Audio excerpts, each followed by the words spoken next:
This video is brought to you by Pop Top Soda Pop and Candy Shop, located in Meridian, Idaho. The store has hundreds of soda selection, nostalgic candies, vintage tins, and novelty gifts. If you're traveling through the Meridian area, stop by Pop Top Soda Pop and Candy Shop.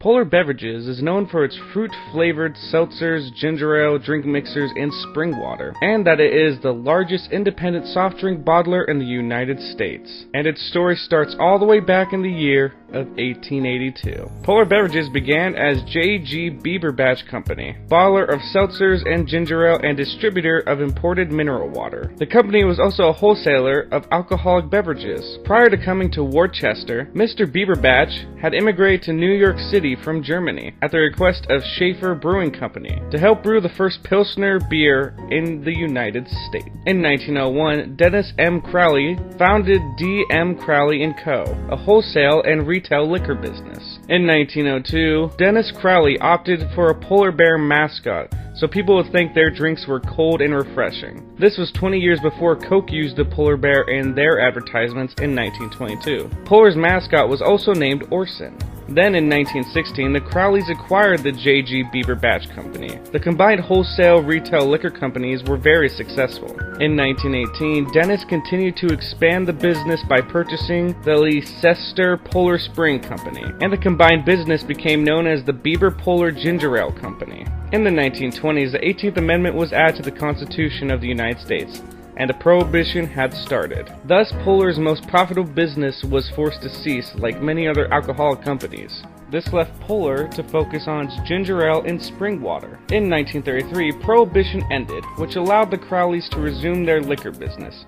However, the company remained focused on its soft drinks and water. Due to the company acquiring Leicester's Polar Spring Company from years before, its assets included the rights to use the Pure Spring located in Spencer, Massachusetts. This spring water was used for the company's bottled water, and because of the quality of the spring's water, flavored soda drinks were added to the plant's production. Among the first flavors produced were golden ginger ale and pale dry ginger ale. The company's headquarters remained at the site of the old Bieber Batch firm at 113 Summer Street, Worcester, until 1968. At various times in the company's history, Polar's beverages were bottled at the other Polar-owned plants in Boston, Massachusetts, Hartford, Connecticut, and a warehouse was maintained in Springfield, Massachusetts. After serving in various branches of the military in World War II, the third generation of Crowleys became involved with Polar. The four Crowley brothers, Ralph, Edward, James, and Dennis, led the company. Entrepreneurial chairman Ralph accepted the management position. In 1966, the Polar Ginger Ale Company was renamed to Polar Corp. to correct the impression that the company only produced ginger ale. In 1968, Polar moved its current location on Route 290 and built today's modern plant. In 1994, Polar made a TV commercial where a polar bear considers drinking a Coke, but throws it into a recycle bin marked "Keep the Arctic Pure." The polar bear then reaches down into the freezing Arctic water and pulls out a can of Polar Seltzer and drinks it. Coca-Cola filed a motion for the injunction against Polar in the United States District Court in Boston, contending that the commercial made Coke's product appear impure. The U.S. District Court granted the company's motion because the commercial implied that Coke was not pure, misrepresented the nature and quality of Coke, thereby potentially harming the soft drink. The injunction handed down required Polar to revise the ad. According to Polar, the judge's ruling affirmed the right of Polar to use a polar bear in its ads, but limited them from discarding the Coke can. Ralph Crowley remained chairman until his death in 1995. In 1992, however, the fourth generation took over with Ralph Crowley Jr.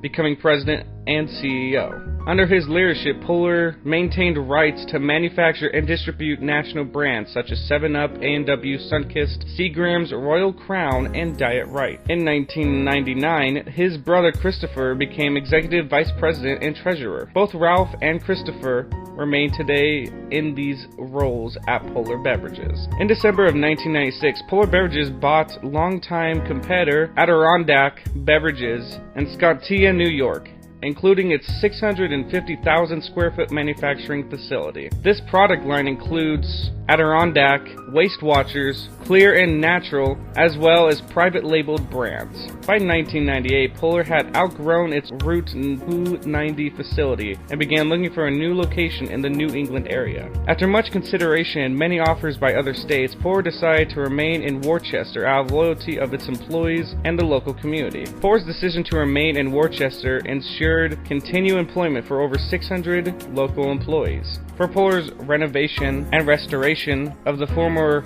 Cookson Performance Plastics plant on South Bridge Street, the Worcester Region Chamber of Commerce awarded Polar with the Silver Hammer Award, which is given yearly by the Chamber at the annual award ceremony to acknowledge construction or rehabilitation projects that have been extraordinary visual and aesthetic impact on the physical landscape and that have brought new life to some of the region's most historical assets. In May of 1999, Polar Beverages acquired Venture Distributing, the leading new age distributor in the Boston marketplace. Venture's portfolio includes such brands such as Nantucket's Nectars and Arizona. This was followed shortly in 2001 with the purchase of Snapple of Boston and then Snapple of Cape Cod in 2005. In September 2001, Polar Beverages formed a joint venture with Cott Corporation. The partnership is known as Northeast Retailer Brands LLC. The joint venture partnership produces and distributes most of the retail branded beverages in the Northeast. Today, next to the company's billboard near I-290 in Worcester, there is a large inflatable version of Orson, which can be seen smiling and waving to passerby, who will also notice the oversized bear is tied down securely by wire, not only to keep the bear in place during rough weather, but also to prevent theft. Orson has been stolen by local pranksters before. With over 100 years under Polar's belt, it wouldn't have gotten here without good taste. So me, Steven, and Brett are here to put Polar sodas to the test. Hey guys, Tyler the Big Over here. I'm here with Steven and Brett, and we're going to be reviewing a soda. Steven, because I know you like to do it. It is a soda known as Polar, which was created before Coca-Cola and Dr. Pepper. Yep, 1982, 3 years before Dr. Pepper. So it's a very, very old soda. And yeah, sweetened with cane sugar and all that good stuff. So what we're going to be starting with is vanilla cream soda from Polar. So here we go. You guys It smells like cream, which is good. Pungent cream. Yeah, it smells very. I was gonna say very creamy, but that makes sense. All right. Well, guys, if you're ready, let's take the plunge.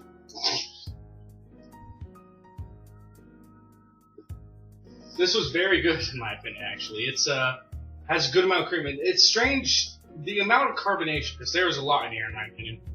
I think it did it very good. Like, I think it actually added to it, because I always feel like if I have this cream soda that feels more flat, there's just so much cream attacking my taste buds, it just becomes unappealing to me. This kind of evens it out for me. So, it's a very good cream soda in my opinion. This is very good.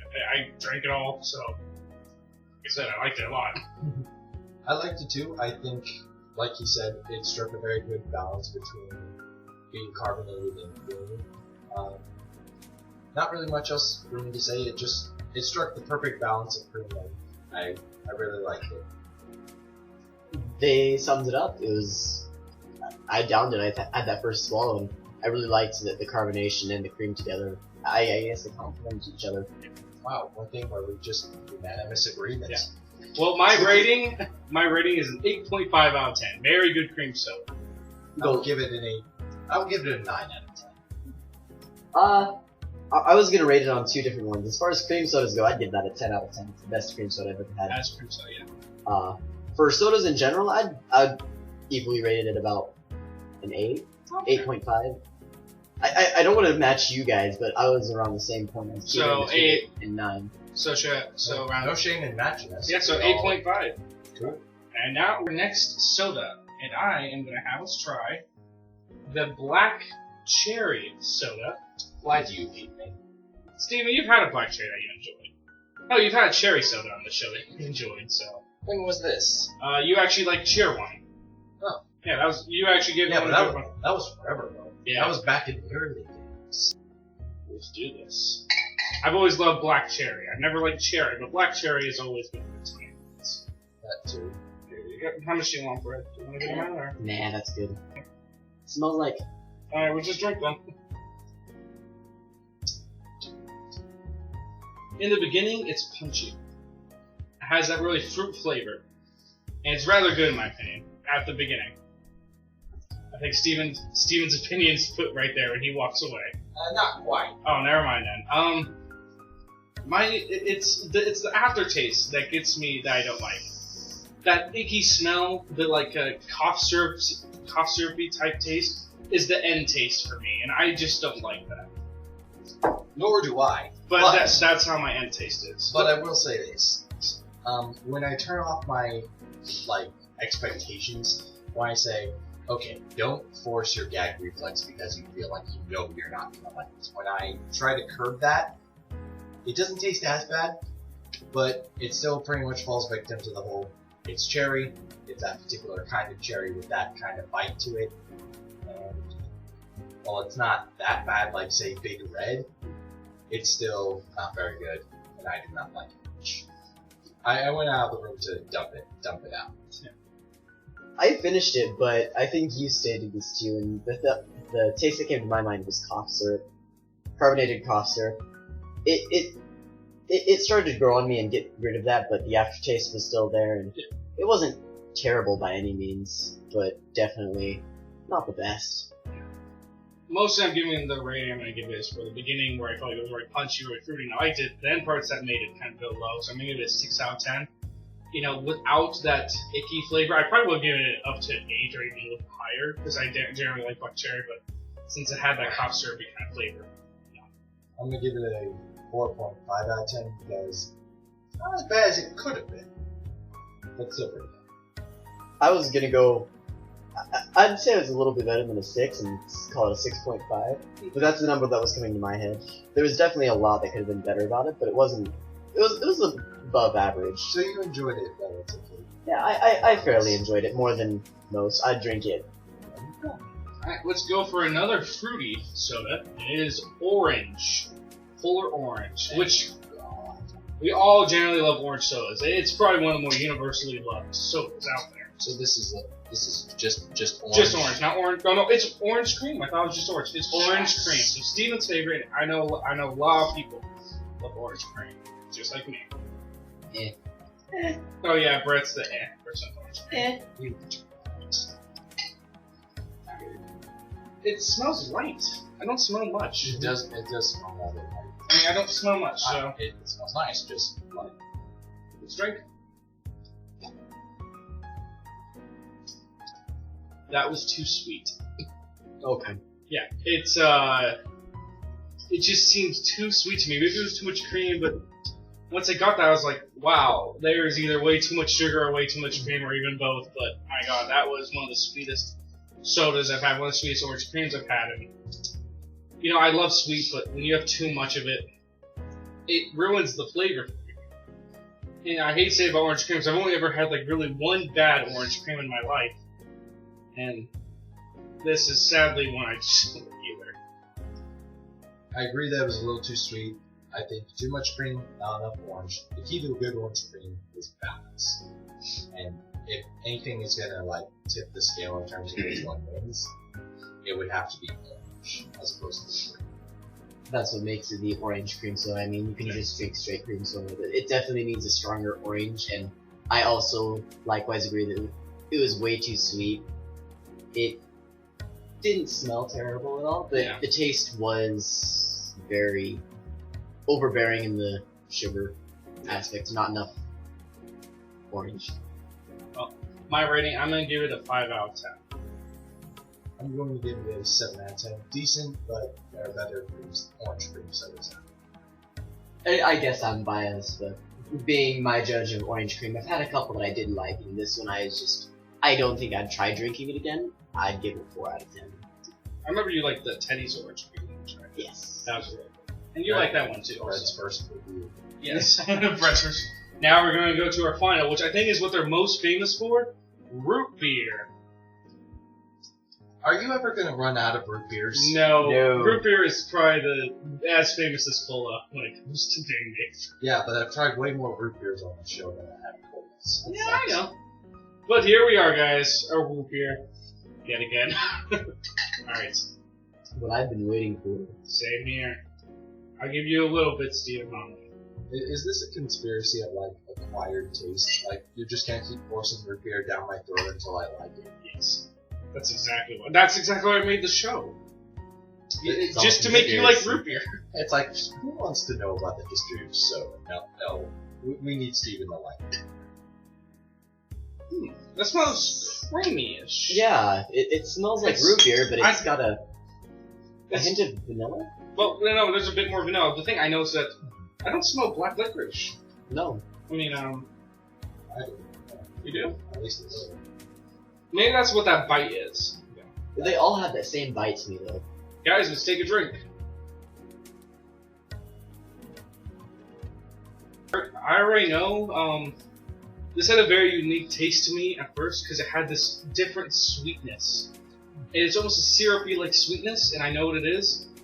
There's definitely sarsaparilla. Now they have sarsaparilla sodas, which sarsaparilla and root beer are very similar, but sarsaparilla is always has this a different type of sweetness. It's also, I think, a bit more sweet and more syrupy, and I think there's definitely some sarsaparilla in this root beer, which makes it very different and unique to me, because a lot of root beers nowadays don't have sarsaparilla in it, or at least not enough amount to you notice the difference. This one does. At least I'm thinking it's sarsaparilla. To me, it's good. I don't like it for the fact that sarsaparilla lasts a bit longer, so I still have this a little bit, not a lot, not like the orange cream, but a little bit overbearing sweetness left in my tongue, but it's still rather good. The aftertaste left by this root beer is very different than the aftertaste I'm used to from root beer.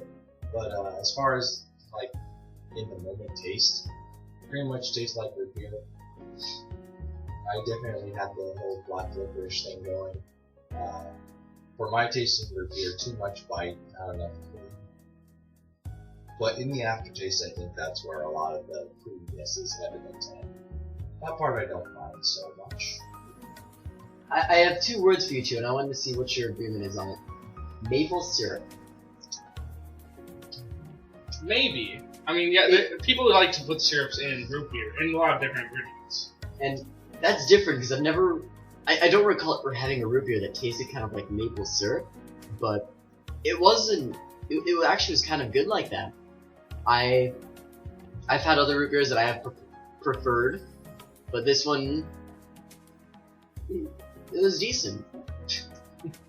Well, as a root beer, as a soda, I'm gonna rate this. I think I'm gonna give it a list. I'm gonna give it. Don't use my number. No, I'm not trying to. I'm gonna give it a 7.5 out of 10. Was that your number? I was going for a 7 out of 10. Sorry. Sorry. But I think it's a good, decent soda. It's probably not a root beer I would probably go back to. I do love stuff like Dad's or Hires. I love those two sodas of root beers. But it's a good root beer. If you're looking for something more unique with the really different sweetness that's either maybe syrup or sarsaparilla, something like that. I'm gonna give it a 6 out of 10. Decent aftertaste, not very good in the moments for me, but not terrible. I think I stated, you said 7.5. Yeah. Right, yeah. I was thinking a 7 out of 10. And maybe it is a sarsaparilla. To me, it tasted like, kind of like a maple syrup. But carbonated, and I don't know, they did something about it that I thought still tasted good, and for a person who does enjoy root beer, I thought it was pretty refreshing. It would definitely be a nice change from classics like, well, not classics, but the more general mean of A&W root beer. It'd definitely be a good alternate from that. Well, hey guys, thank you so much for watching. I'm Tyler the Big Overview, Steven and Brett. See you guys. The Polar sodas were unique as they brought a twist to some of the classic soda flavors. As we enjoyed some and disliked others, these sodas are just a small part of a bigger part of history. Polar has been going strong for over 100 years for good reason. So if you can get your hands on some Polar soda, give it a shot. You may just find a new favorite.